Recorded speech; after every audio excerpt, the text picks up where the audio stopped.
ऋषीचं आणि त्यांच्या मोठ्या नातीचं लग्न करून देणार असं वचन तूच दिलं होतंस ना त्यांना? हो, दिलं होतं. मी वचन दिलं होतं, पण तेव्हा मला हे कुठे माहिती होतं की ही कमळी त्यांची नात असणार आहे. वा तारा, आता तू शब्दांचा खेळ करायला लागलीस.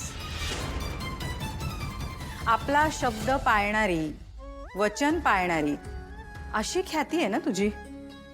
मला ते सगळं मान्य आहे, पण मला ऋषीची काळजी आहे. तुला खरंच काळजी आहे त्याची? तुला काळजी असती ना तर तू होकार दिला असतास. तुला हे चांगलंच माहिती आहे, ऋषीची आणि कमळीची चांगली मैत्री आहे. कदाचित तुला हेही माहिती आहे की ऋषीचं कमळीवर प्रेम आहे.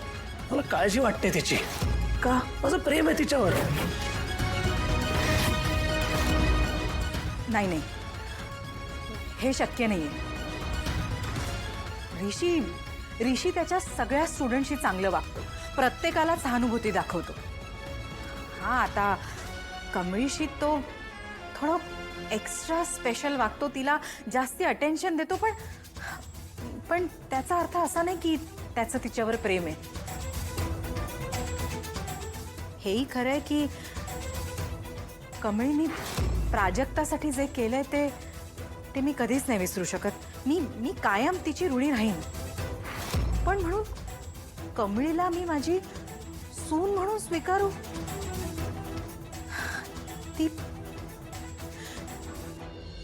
गावखेड्यातली मुलगी आहे. हो, खरंय, गावखेड्यात वाढलेली मुलगी आहे. पण मला सांग तारा, तिच्यात काय खोट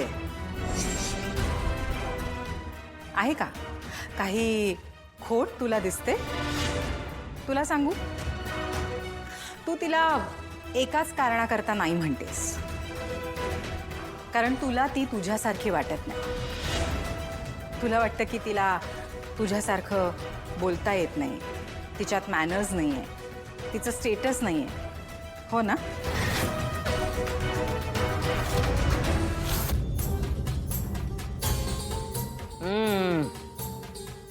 बस बस, हात चेपून दे, ठेव. ग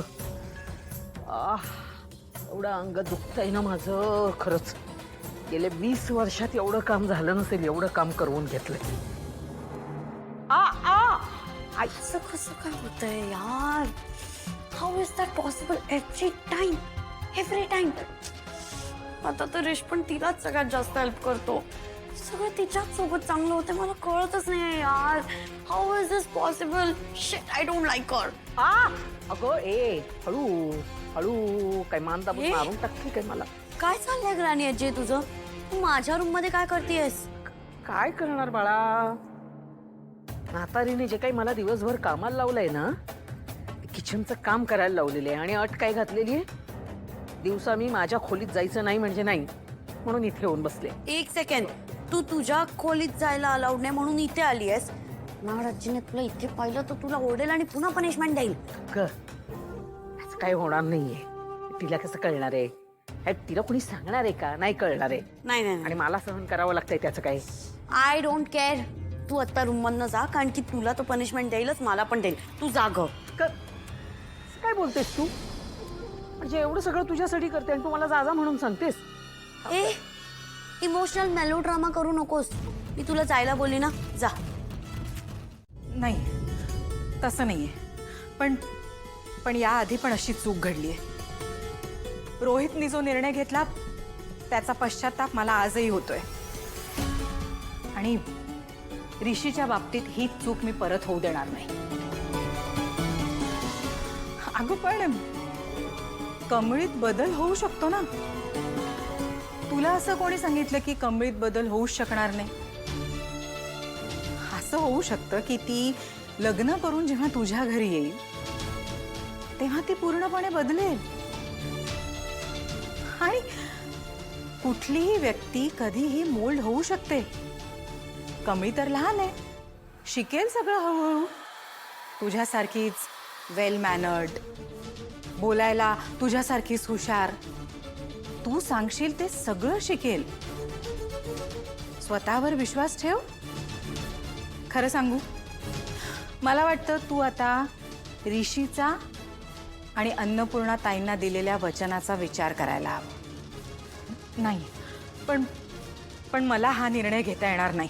हो, पण नकार दिलास तर कारण काय सांगशील? काय झालं बाळा? का तू का एवढी चिडचिड करतेस सांग ना. काय झालं असेल ना, ती गावछाप झाली, ती कमळी, तीच सगळ्यात मोठी चूक झाली आहे माझ्या लाईफ मध्ये. काय आली आहे ती माझ्या लाईफ मध्ये? सगळं न चोरायला आली, लुटायला आली आहे. आधी आता सगळे माणसं लुटले, आज माझ्या जीएसची पोझिशन लुटली आणि उद्या माझा रेश पण लुटला जाईल. हे ऍक्सेप्ट करूच शकत नाही. मला एवढा राग येतो, असं कसं तरी होतं. असं वाटतं तिला मारून टाकावं आहे. ए बाळा, असं काही भलता सलता विचार करू नको, कळलं ना. ती लोक जे काही ठरवत आहेत ना तसं होणार नाहीये. आपण करू ना काहीतरी, कळलं. कामिनी मॅडम, अन्नपूर्णा मॅडमनी तुम्हाला हॉलमध्ये खाली बोलवलंय. मला हो. मला कशाला बोलावलंय आता पुन्हा? बाई म्हातारी मला पुन्हा बोलावते म्हणजे आता काय आणखीन कसल्या कामाला लावणार असे? अन्नपूर्णे, किती छळ करणार आहेस अजून तू माझा? तुला शाप लागणार आहे. बस काय तुझं आले जाऊन.